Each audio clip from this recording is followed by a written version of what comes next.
एक टिड्डा बहुत ही अच्छे खेत में रहता था। उसे बहुत कुछ खाने को मिलता था, इसलिए वो कभी भविष्य की चिंता नहीं करता था।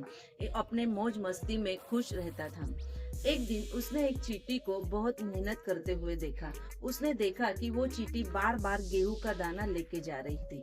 तो उसने उस चींटी से पूछा कि चींटी, तुम इतनी मेहनत क्यों कर रही हो?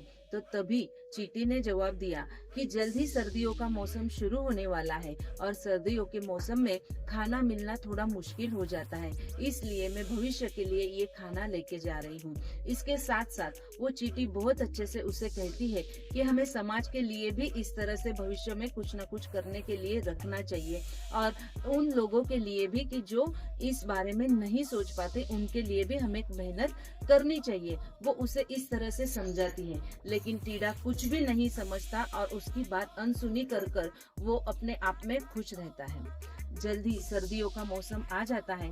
टिड्डे को भी उस खेत में अभी खाने के लिए कुछ नहीं मिल रहा है। वो भूखा प्यासा है।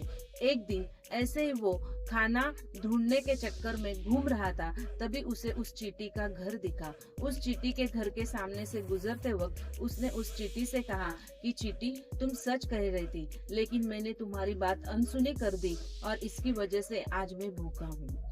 तो तभी चींटी कहती है कि अगर तुम्हें मेरी बात समझ में आ रही है और आज से तुम ये तय कर रहे हो कि हमेशा मैं प्रेजेंट में तो खुश रहूंगा, लेकिन भविष्य के लिए कुछ ना कुछ करते रहूंगा, योजनाएं बनाते रहूंगा, ये अगर सीख गए हो तो तुम्हारा मेरे घर में स्वागत है और मैं तुम्हें खाना देने के लिए तैयार हूँ।